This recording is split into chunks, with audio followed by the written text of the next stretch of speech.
দেখো বাবা, আমিও একটা বানিয়েছি। কেমন হয়েছে বলো তো? খুব ভালো হয়েছে, খুব সুন্দর হয়েছে। আর একটু চেষ্টা করলে আরো ভালো হবে। ও, তার মানে পুরোপুরি ভালো হয়নি, তাই না? বাবা কি সেটা বলেছে নাকি? বাবা তো বলেছে খুব সুন্দর হয়েছে, আর একটু সুন্দর করে বানাতে বলেছে। আচ্ছা, দেখছি আর একটু ভালো করে বানাতে পারি কিনা।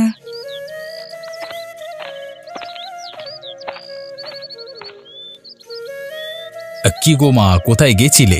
অনেকক্ষণ ধরেই দেখছি না। ওই তো একটু পাশের বাড়ি গিয়েছিলাম। বিকেলে একটু হাঁটাহাঁটি না করলে ভালো লাগে না। তোমার পান কি ঘরে আছে নাকি ফুরিয়ে গেছে? ফুরিয়ে গেলে আসবার সময় নিয়ে আসবো বাজার থেকে। না না, এখনো তো অনেকগুলো আছে। এবার তো তুই বেশি করিয়ে এনেছিস, আর আমি তো একাই খাই, তোরা তো কেউ খাস না, তাই এখনো শেষ হয়নি। কে বলেছে তুমি একা একা খাও? আমিও তো মাঝে মাঝে সেটা খাই, বলো বাবাকে। মনে হচ্ছে খুব গৌরবের কথা বলছিস বাবাকে। তুই এত ছোট মানুষ হয়ে কেন পান খাস? আরে বৌমা, ও কি আর অত খায় নাকি? আমি খেলে আমার থেকে একটু চেয়ে চিনতে খায় আর কি। তা বাবা, তুই কি সন্ধ্যায় আসার সময় আবার বাজারে যাবি নাকি? হ্যাঁ মা, যে কটা পাখা বানিয়েছি সবগুলো দেখি বিক্রি করতে পারি কিনা, তারপর কিছু বাজার সদাইও নিয়ে আসবো। বাবা, আজকে আমাকেও সাথে নাও না, আমিও যাব তোমার সাথে। আমি গেলেই দেখবে তোমার সব পাকা বিক্রি হয়ে যাবে, তারপর একটা লাঠিমও কিনে দেবে। আমি খেলবো। আমার সব বন্ধুদের লাঠিম আছে, ওরা সবাই স্কুলে নিয়ে আসে আর আমাকে দেখিয়ে দেখিয়ে খেলে। স্কুলে কেউ কি খেলার জিনিস নিয়ে যায় নাকি? তোদের স্কুলের শিক্ষকরা যখন দেখবে তখন সবার কান মুলে দেবে, দেখবি। মোটেও না। বাবা, আমিও তোদের সাথে হাতে হাতে পাখাগুলো বানিয়ে শেষ করে দিই, তাহলে তুই তাড়াতাড়ি বাজারে যেতে পারবি। মা, আপনি তো আজকাল ভালো দেখছেন না, আপনার কষ্ট হয়ে যাবে। এটা কোনো কষ্ট না বৌমা, সবার সাথে হাতে হাতে কাজ করাই ভালো। আচ্ছা ঠিক আছে, বসুন তাহলে।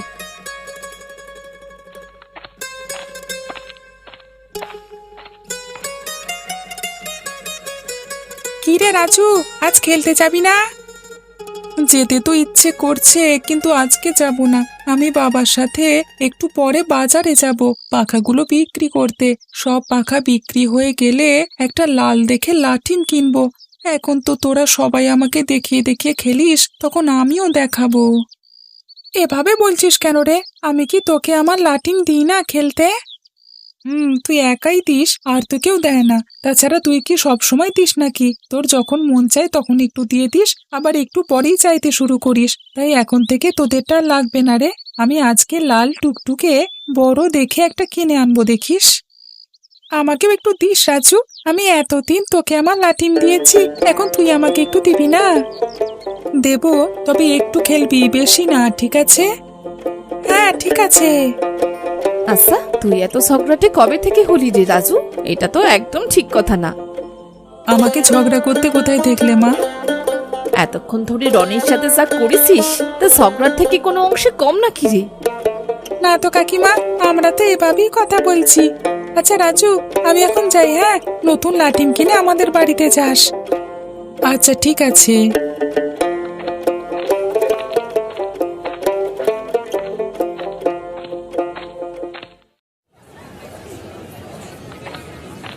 ভাইরা, বোনেরা, দিদিরা, দাদারা, ছোট বড় সবাই আসেন আসেন, অসীম দাদা তালপাতার পাখার জাদু দেখে যান। এই পাখার বাতাসে মন প্রাণ একদম শীতল হয়ে যাবে, গরম মেজাজ এক নিমেষেই ঠান্ডা করে দেবে আমার জাদুর তালপাতার এই পাখা। আজই কিনে নিন অসীম দাদার তালপাতার পাখা, কিনে নিন, কিনে নিন। বাবা, অনেকক্ষণ ধরে তো বসে আছি, কেউ তো আমাদের কাছে আসছে না। এত অস্থির হলে কি হবে? চুপ করে বসে থাক। আগে তো কখনো তুই বাজারে আসিসনি, তাই জানিস না। যার দরকার হবে সে নিশ্চয়ই আসবে, আর যার দরকার নেই সে অকারণে এসে কি করবে বল দেখি। কেউই তো আসছে না, তাহলে কি কারোর দরকার নেই নাকি? আমি লাঠিম কিনবো কখন?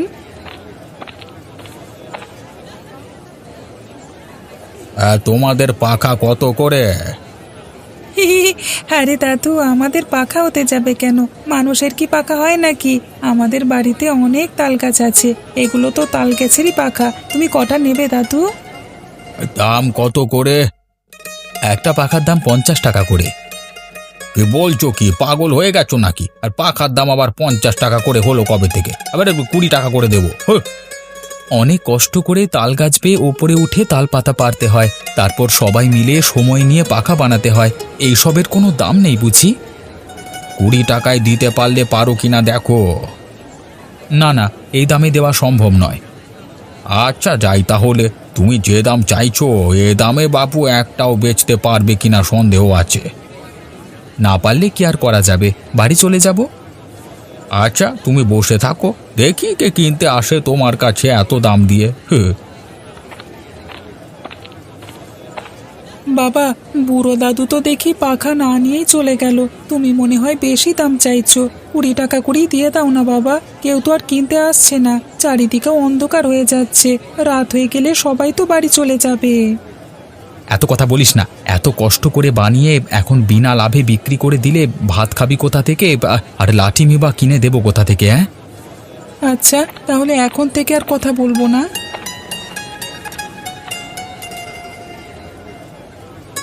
এই তোমার পাখা কত করে বিক্রি করছো? বাবা, সবাই শুধু বলে তোমার পাখা, তারা বোঝে না কেন এগুলো তোমার পাখা না, তাল গাছের পাতার পাখা। বিক্রি তো করছি 50 টাকা করে। আমরা পাইকারি দামে সবগুলো কিনে অন্য বাজারে বিক্রি করব, তুমি দাম সেভাবেই বলো। আচ্ছা তাহলে 30 টাকা করে দিন। এই নাও টাকা, ভালো করে গুনে বুঝে নাও ঠিক আছে কিনা।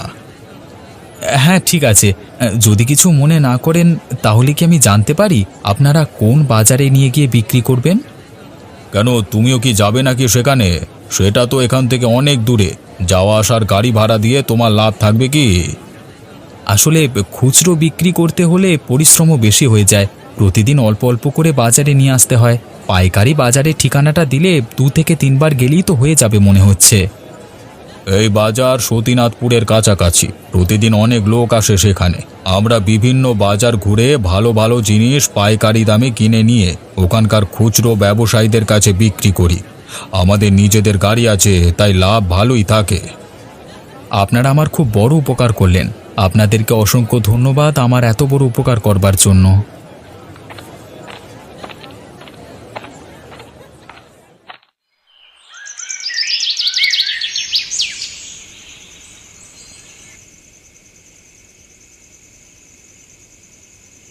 লাল লাটিম কিনে বেজায় খুশি, খুশিতে যেন বাকবাকুম হয়ে আসিস।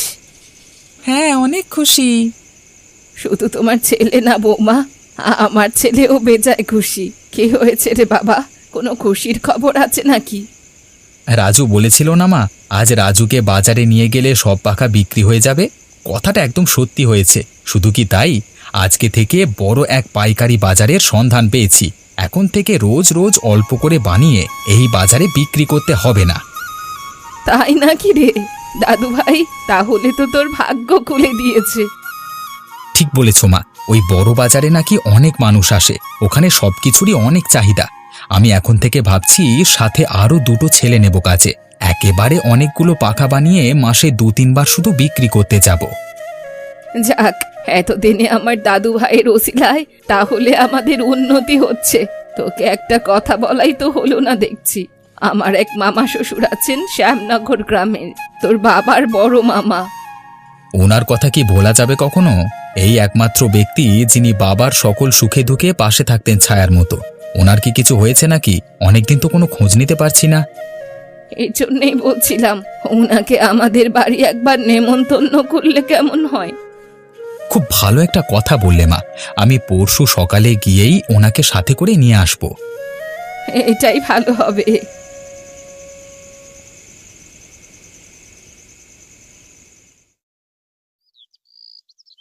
দেখেছিস আমার লাল লাটিমটা খুব সুন্দর হয়েছে না? তা তো হয়েছে, এই জন্যই তো বলছি আমাকে একটু খেলতে দে না রে, তারপর তুই আবার খেলিস। এভাবে করে তো আমিও তোর কাছে চাইতাম, 100 বার চাওয়া পূরণ হলে তারপর তুই আমাকে খেলতে দিতিস। তুই তো এখন মাত্র কয়েকবার চেয়েছিস, আমি এক্ষুনি দিয়ে দেব। তুই কি গুনেছিলিস নাকি যে 100 বার চাওয়ার পরেই আমি দিয়েছি? না গুনলে বললাম কিভাবে? দেখ রাজু, ভালো হবে না বলে দিলাম। এতদিন যখন তোর ছিল না তখন আমি তোকে দিয়েছি, এখন যদি তুই আমাকে না দিস তাহলে কিন্তু খুব খারাপ হয়ে যাবে বলে দিলাম। দিবি না তুই? আমি কি না বলেছি না কি যে দেব না? মাত্র 30 বার হয়েছে, আরো 70 বার চা তাহলেই দিয়ে দেব। দেখাচ্ছি মজা।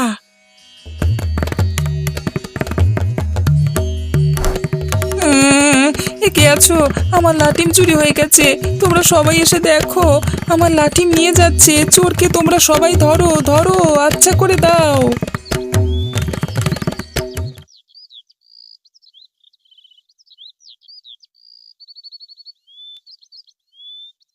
কি রে বাবা, খাবার নিয়ে এভাবে নাড়াচাড়া করছিস কেন?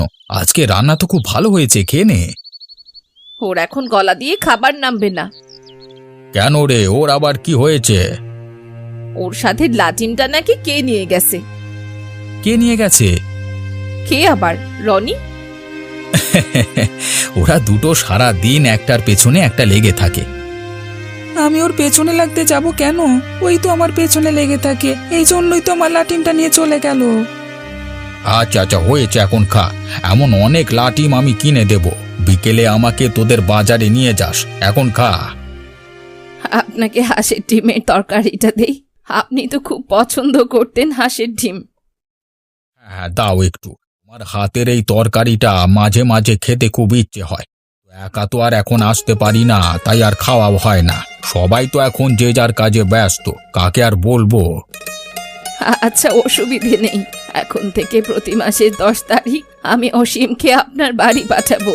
আপনার খোঁজ খবরও নিয়ে আসবে, আর সাথে আপনি যদি আসতে চান একেবারে ও নিয়ে আসবে। এটা তো খুব ভালো কথা বলেছো মা, এখন থেকে এটাই করব আমি।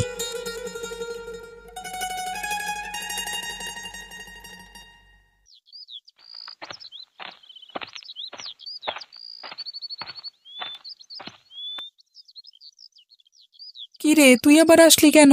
তোকে কে আসতে বলেছে এখানে? চলে যা। তুই কি এখনো আমার উপর রাগ করে আছিস? আমার কি দোষ বল? তুই ওই দিন আমাকে একটু খেলতে দিলি তো হয়ে যেত, তাই না বল? চোরের সাথে আমার কোনো কথা নেই, চলে যা তুই। দেখ, বাজে কথা বলিস না। বললে কি করবি রে তুই? কি করবি? শোন রাজু, আমি কিন্তু আজকে তোর সাথে ঝগড়া করতে আসিনি। কেন এসেছিস তাহলে? আমি তো লাটিমটা ফেরত দিতে এসেছি। ওটা আর আমি নেব না, দেখছিস না আরেকটা লাল লাটিম কিনেছি আমি, ওটা ফেলে দে, লাগবে না আর। নে না রে, আমি তো লাটিমটা নিয়ে গেছি দেখে মা আমাকে অনেক মেরেছে, তাই তোকে ফেরত দিতে এলাম। ভালোই করেছে, মেরেছে, না মারলে ফেরত দিতে আসতিস না বুঝি। আমার মার খাওয়ার কথা শুনে তুই এভাবে হাসছিস কেন? আবার যদি হাসিস তাহলে তোর নতুন লাঠিটাও আমি নিয়ে যাব। এবার আর আমি বাড়ি যাব না, সোজা পানিতে ফেলে দেব, তাহলে মা আর জানবেও না, দেখবেও না, আর আমাকে মারবেও না। এত বড় সাহস তোর? নে দেখি, আমার কাছ থেকে নিতে পারিস কিনা দেখি। কে কোথায় আছো? আমার লাঠিম ডাকাতি করে নিয়ে যাচ্ছে, তোমরা সবাই এসে দেখো। আমার লাঠিমটা নিয়ে যাচ্ছে, ডাকাতকে তোমরা সবাই ধরো, আমার লাঠিমটা উদ্ধার করে দাও এই বর্বর ডাকাতের হাত থেকে। ভালো করে রশি দিয়ে বেঁধেছিস তো, নাকি মাঝ রাস্তায় আবার খুলে পড়ে যাবে? দেখিস বাবু, অনেক দূরে রাস্তা, পথের মধ্যে খুলে গেলে আমি মহা বিপদে পড়ে যাব। আরে খুলবে না, আপনি এত ভাবছেন কেন? আমরা দুজন মিলে খুব পাকাপোক্তভাবে বেঁধে দিয়েছি, এটা আর খুলবে না।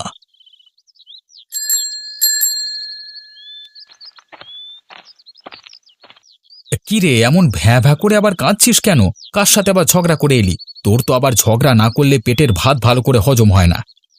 হ্যাঁ হ্যাঁ, তোমরা তো খালি আমার দোষটাই দেখলে। সবাই যে আমার পায়ে পা দিয়ে ঝগড়া করতে আসে সেটা দেখো না কেন? খেলতে গেলি তো লাটিম নিয়ে, এখন আবার কই গেল তোর লাটিম? একটা ডাকাত যে আছে, আমার সবকিছু লুট করে নিয়ে যায়।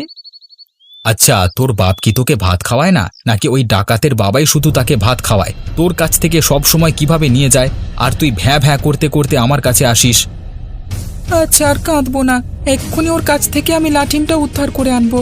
আর যদি দিতে না চায় তাহলে ওর নাক বরাবর জোরসে একটা ঘুষি মেরে তারপর নিয়ে আসবো। ছেলে আমার দেখছি পুরাই নায়ক হয়ে গেছে আজকে। যেতে দাও, দেখি কি করে। লাঠিম নিয়ে আসে নাকি আবারও ভ্যাঁ ভ্যাঁ করতে করতে আসে।